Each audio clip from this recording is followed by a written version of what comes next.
Hey guys, I'm Liz Foley. I am an artist here in Louisville and I work with LVA, and they had this great idea to do videos. So I'm here to teach you an art lesson.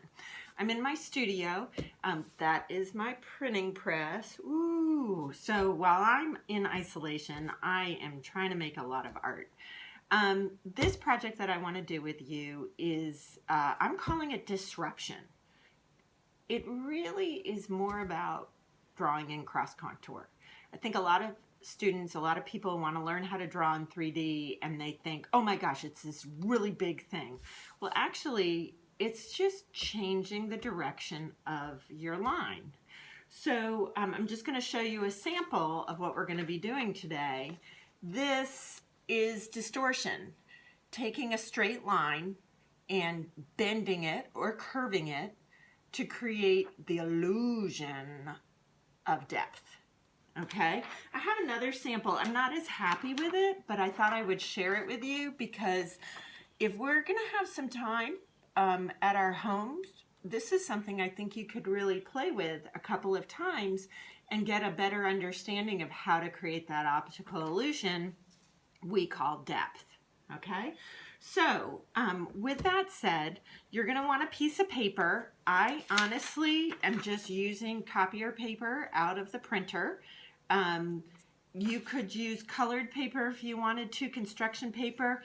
I'm actually going to do my sample one today on a big sheet of drawing paper, only because I feel like it's special doing this video and I wanted to use a big sheet of paper. You're going to need a sharpened pencil, and I actually sharpened 3 pencils because I ran through mine they became stubby pretty easily. I have an eraser, but I do not plan on using it. And I've got some Sharpies if I get to the point of coloring. This project you can do with pencil, you can do with pen, you can do with colored pens. It really just depends on how in-depth you want to get. Okay, so the first thing is you're going to take your sheet of paper, and I've actually got 8.5 by 11 marked out on this sheet. I hope I'm doing okay with this video. Oh, and I forgot to say, I'm thinking like we're looking at maybe a half an hour for doing this project, but it could take longer if you wanted to. It could take shorter. It could be, I'm going to work on it for a little bit and then come back to it. Really, some flexibility is what I was looking for. But again, the major goal is I want you to be able to think about, I can create depth. Okay, so the first thing you're going to do is on your sheet of paper, draw 3 shapes. Okay, and I usually think about small, medium, and large, creating a hierarchy. Okay, so my sheet of paper has these 3 shapes on it. Hey, I'm getting better at the video already. Okay, that's my first step. So drawing shapes. Now I drew 3 just for the sample. You might think, oh, I get this and I want to draw a flower or a bird, some sort of shape, but let's just do something a little bit simpler to start out with. Okay, so and then the next thing is you're going to create 20 lines across the edge of the paper. Okay, can you see those little tick marks that I've drawn? You're going to do 20 on the left side and then 20 on the right side. Why 20? I thought it was a good number. And 1, 2, 3, 4, 5, 6, 7, 8, 9, 10, 11, 12, 13, 14, 15, 16, 17, 18, 19, 20. Do they have to be evenly placed? No, they just need to be at that edge. And you saw, like when I drew them, I kind of went back and filled in a couple of gaps that I had. Okay, now I'm also going to number them because I feel like if you look in this sample, numbering helps you out. Okay, so 1, 2, 3, 4, 5, 6, 7, 8, 9, 10, 11, 12, 13. You didn't know you were going to practice counting. 14, 15, 16, 17, 18, 19, 20.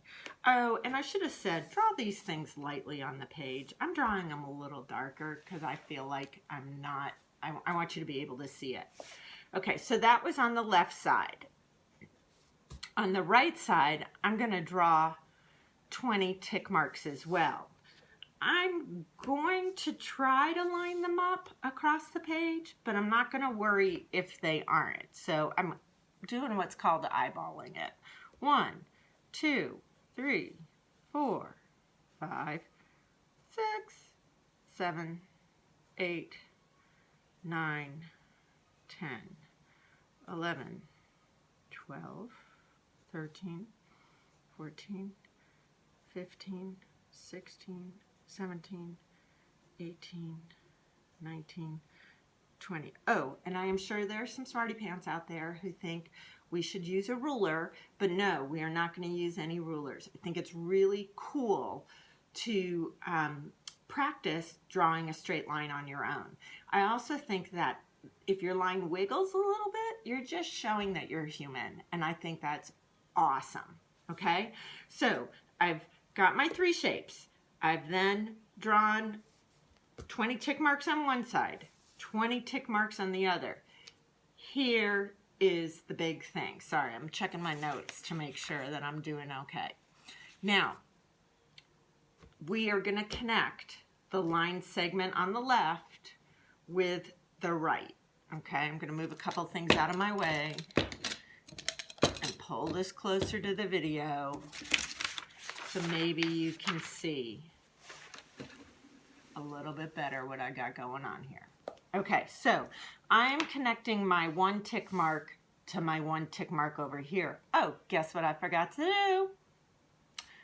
Write my numbers down here. So I'm going to go 1, 2, 3, 4, 5, 6, 7, 8, 9, 10, 11, 12, 13, 14, 15, 16, 17, 18, 19, 20. Why did I whisper? I think you're tired of hearing me count to 20. So I just thought I would give you a break from hearing my voice. All right, here's the big deal. We are going to connect line segment 1 to the line segment over there. And it's going to be a pretty straight line. Can you see that? Okay. And then I'm going to connect line segment 2 to line segment 2. Again, a pretty straight line. All right, now I'm going to connect 3. Oh no, I am going to hit my object. What's going to happen when I hit this shape? I'm going to change the direction of my line. Which way am I going to change it? Well, my lines in the background are straight, so I think I will curve my line, and I think I'm going to exaggerate it. When I did my sample over here, I don't think I exaggerated enough, so I want to make sure, there we go, you can see it. I want to make sure that I actually make my curves more pronounced. Okay, so I'm going to I hit the edge of my object. I'm then going to swing a line down. Maybe I'm going to swerve it a little. I come back and I hit the other edge of my object and I connect it straight across. Okay, so I will tell you that going straight across in the background is pretty crucial. If it goes off a little bit, who cares? We're drawing in 3D. We will move on, okay? So then I'm gonna come with my 4, and I'm gonna look at this curve that I created on the inside, and I'm gonna kind of run parallel to it, okay? I'm gonna kind of mimic it, but I'm not gonna be a human photocopier. I'm not gonna make it exact. Okay, so then I'm going to go on to 5. I hit the edge of my object. I come up, I curve, And then again, I want to go straight across. So what becomes difficult is making sure that I've got my lines hitting the edge of my objects to create a straight line. Does that make sense? Here's the deal. I could take my line and 6, when it hits my object, stop. Okay, this is another way to do it. I can come over here and have it hit there as well. Okay? I feel like you guys aren't seeing this great, but I'm hoping I'm doing better. Oh my goodness, this whole video thing. Anyway, so I can have my line segments come to the edge of my object and then create the curve I want within the object. But you definitely want your 6 over here to match up with your 6 over there. So far, so good? Okay. Now, this is where you can go fast, you can go slow, you can go, maybe I need a little beverage, and I'm going to drink a little bit. A little bit of coffee to keep me going. And then I'm going to come over to my 9. I've got some super energy now, and I'm going to draw inside my shape. Okay, now I'm not sure how I want this line to wiggle in here, so I'm going to connect my line segments a little bit.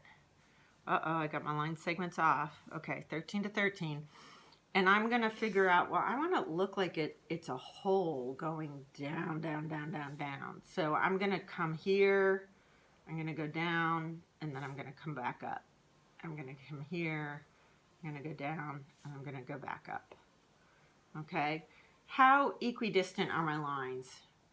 Not really, because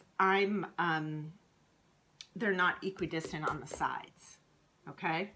So then I come over to 14, I can come over to 14 here, and then I bring my line down, and I bring my line up. Oh no, I have hit the edge of my object. Don't worry about that. I'm going to show you what to do next. I've got 15, I bring it over, I curve it down. I'm hitting the background again. So I'm going to go straight across. And then I've got to go to 15 over here. So maybe it kind of starts curving a little bit. So every time you shift that curve, you're creating a different type of depth. Okay? So I'm going to come across, it hits the edge, I go straight, I hit the edge, I go. All right? I've got 4 more lines. You guys are being awesome. I really appreciate it. Okay, go straight across. Now this one, I think we're going to go up and then swerve back. So we go across, we go up, we're going to swerve back. Oh, that line went a little bit off. Okay, this goes down like that, and it goes across. Okay, I have now connected all of my lines. Do you start to see how things are looking distorted or looking like they have depth? Well, that's good if you see it, because that's what we're working on. Now, the more lines you have, the more depth it's going to look like it has. So I'm going to look here, and I know between 3 and 4, I want a couple more lines. Okay. I could have done like 100 lines down either side, but gosh, could you imagine waiting for me to count to 100 on both sides? That would have been crazy. So what we're now going to do is just divide the spaces, and we're going to increase the number of lines. When you increase the number of lines, you increase the amount of detail, because it's another line, which will give us more information, which will make us understand this more. Okay, so what I would do is, why didn't I connect there? Let's do that. So what I'm going to do is I'm going to go back in these shapes, and I'm going to make them, I'm going to create more lines in between. All right, now I could be using pencil, no problem, but I feel like it's really hard for you guys to see in my video. And I could go on doing this for hours, you know, and it really just depends how much patience you have. So what I'm going to do right now is I'm going to switch over to using my Sharpies, okay? And I'm going to choose a background color, and I'm going to choose an interior color for my shapes. And I'm also going to choose a third color for my really big loop-de-loops, my really big curves, okay? So, and I want some contrast. So what I'm gonna do is, since these are kind of looking like holes or something, I'm gonna make the insides, I'm gonna do a light blue. And, why are decisions so hard? I'm gonna use a turquoise. So they're kind of similar, but not exactly the same. And then in the background, I want something that contrasts it. So the opposite of blue is orange, right? Okay, just checking with you. So I'm looking for an orange. And do I like that orange? I want a little darker color because you know how hard it is to cover Sharpie with a light color? Like if I chose yellow, you would see my pencil totally. So I'm sorry this is taking me so long. How about a raspberry? Raspberry's kind of fun. Yeah, I've used raspberry before. Looking at my sample over there. Okay, so this is where we're going to start.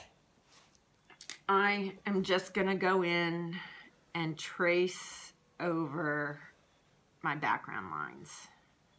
Okay, this is really exciting, I know. Stop having so much excitement. Okay, and I'm not going to do it down the whole page yet. I just want you to kind of see where I'm going with this. So I'm going to go down to number 9 line. Let's do up.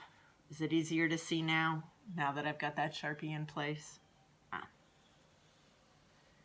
Man, this whole teaching art through a video versus in person, it's really different. First of all, because I have no one laughing at my silly jokes. Oops, I just added a line without even thinking about it. What was I? That's crazy. Okay, so I put the backgrounds in as the raspberry or hot pink. Here is my blue. And I'm going to have my blue go to my curve. Okay. This feels very advanced to me. Like I'm not sure whether I'm going to be able to keep with this. And remember to change my markers up. This is why I did the pencil first. Because changing, like now I have to switch to a different marker. And remembering to switch isn't always easy. That's not a very big difference, is it? Well, we'll see. Okay, and so now I'm starting to get some depth happening. So just concentrating on this area, I'm going to add a pink line and go across, add a pink line. And then I'm going to do my downward curve. And I'm going to do my upward curve and connect. And then I'm going to take my third one and go in here. Okay. Now, my concern now is that I'm going to confuse my markers. And I'm going to dry out my markers. Because, you know, you got to keep the caps on the Sharpies. So we're just going to see how I do with this for a couple minutes and then do some troubleshooting from there. Why do I not have this all figured out 100%? Well, I think you're pretty smart out there, and once you get the idea of what I'm doing, you can do some problem solving too. And I don't want you to think that there's a perfect way to get this done. It's just really playing with changing the line. Okay, so now that I've talked so much, let's get, I'm just going to do loop-de-loop blue. Ooh, fancy. Okay, I'm going to do another loop-de-loop blue. And then I'm going to bring the blue down. And I'm going to bring the blue back up. And then I'm going to trade out and do my green. And now I've got to connect these lines to the edge. Okay, this project works really well with one color, like a black Sharpie, or I guess it doesn't have to be black, it just has to be one color, but you could see the depth. But my thought is, since we're at home for a pretty long time, let's add some complexity. Now I'm going to make my life, I think if I do this center part first, you'll actually see the depth happening just a little bit faster. Okay, how many lines can I put on the page? I can put as many lines as fills the page and gets to solid color. So yeah, this could keep me busy for a very long time. And if I'm busy, I'm not in trouble. So I kind of like that idea of taking care of things. Now, what's really cool, I'm glad I'm showing you this, is that, so here's this green right here in the center. I've got to make it connect over to my hot pink. So what I'm going to do is I'm just going to bring the line and divide the space in between in half. I don't have to divide it in half. I could have it come a little bit closer. That's fine. I can't draw and talk at the same time, but you can start to see how this depth is happening. This is kind of starting to look like a flower. What kind of flower? I don't know what kind of flower, but I'm kind of digging it. And so now I'm just connecting my lines to the edge. Okay. Do they have to all connect to the edge? No, but we want to create this sense of space happening. So what happens is the more lines that are disrupted, hence the name of the project, the more we disrupt the line, the greater we can create that sense of depth. Okay, so I know I've made my life a little bit more complex using all of these markers, but I kind of like it. So, oh no, there is no space for my marker here. Just fake it and make the lines kind of come together into one. Join them, I guess is what I mean. And then bring it out to the edge. Okay, what if you make a mistake? I haven't done it yet, but I'm sure I'm going to use the wrong marker in the wrong spot. Oh well, life moves on. Recover, recover. It's kind of what I want to tell you to do. So I end up playing this game with myself, going, okay, I'm going to outline with the pink. And before I get too far ahead, I'm going to then continue my line in the blue, continue across with the blue, continue across with the blue, and then connect my line on the other side. Okay? The reason we did those line segments with the counting at the beginning is that you really want to have these straight lines in the background so that your object gets more and more 3D as you curve those lines. Okay, so now let's see. I had some troubleshooting. What if lines number 1 and 2, so let me do this for you here. So my lines 10 and 11 look really different. Do you see that? right in here. Okay, so what do I do? Well, I'm going to kind of take the average of the line and kind of put one in the center that's kind of halfway between line number 10 and halfway between number 11 in how curved it is. Okay, so that what happens is I start creating a transition. Ooh, big word. And that transition means change, which means the change in the line. Okay. I already talked about what if there's not enough space for a line to go across. Just kind of blend it in. Looking at a sample to see if I can show you. Here's one. Okay, see how like when you get those lines happening in there, you're not going to fit all of them across. So what I want you to do is just really neatly blend it in to a line next to it. So you're then starting to think about line segments, okay? And when you start to think about line segments, that really has me starting to think about shading, which is a totally different lesson, okay? So I'm gonna keep working a little bit here. Got a little classical music on in the background. Let me see if I can get some more filled in. And you guys do the same.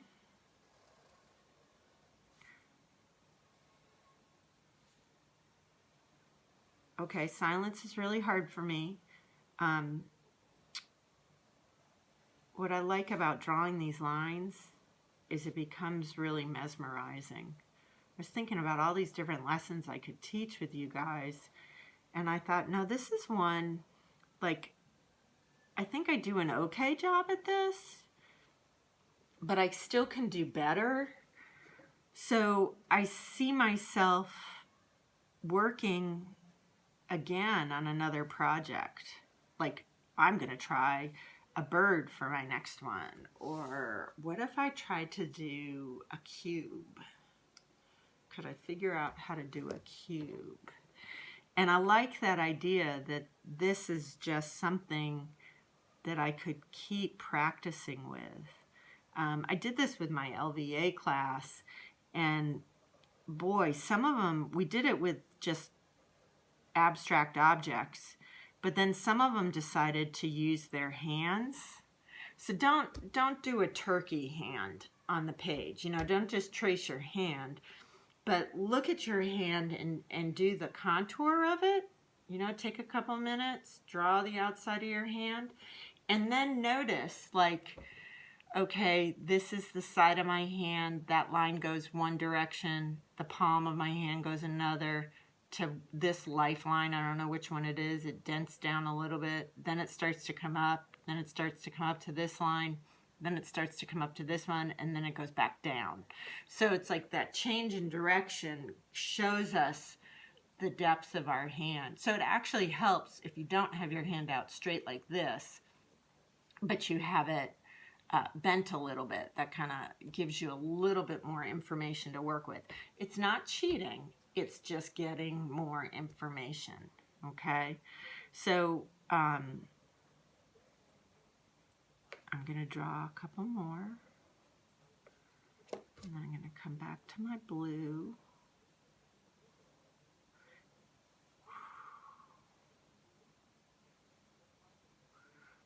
Are you starting to see it fill in? At this moment, I really kind of wish I had just used one color marker because I'm not having as much fun switching markers. And I'm afraid I'm going to make a mistake. I could have drawn it all in pencil and then colored over, but I'm not a big lover of busy work. So if I can focus,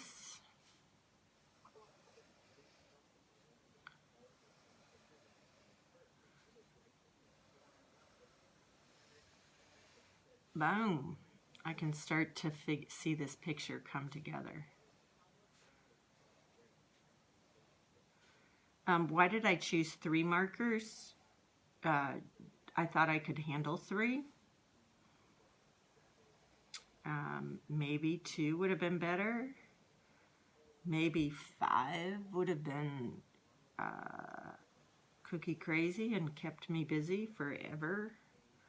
So what's really funny is I noticed I'm really good at dragging a line to the right, but I'm not as good dragging a line to the left. So that's why I end up flipping my paper over and back. And you know what's really cool is that the longer I practice to do this straight line, the better I get at it. Don't you hate people telling you stuff like that all the time? Just practice. But actually they're right, so listen to them. Okay? So here I am. You guys have been, really great. You know how I know you've been really great? I actually don't know that you have been. But I'm hoping that this has given you a little bit of entertainment and it's given you some information so that you could carry on doing this project. Okay? So this is distortion of a line. Wow, that one on the bottom, boom, it's getting somewhere. This one I still have work to do on, and this one I definitely have work to do on too. But you really get this sense of space happening. You know what, this would be really good if you wanted to do a landscape, right? Let's say you wanted to do, here's my landscape and I've got these mountains. These mountains are upside down to you.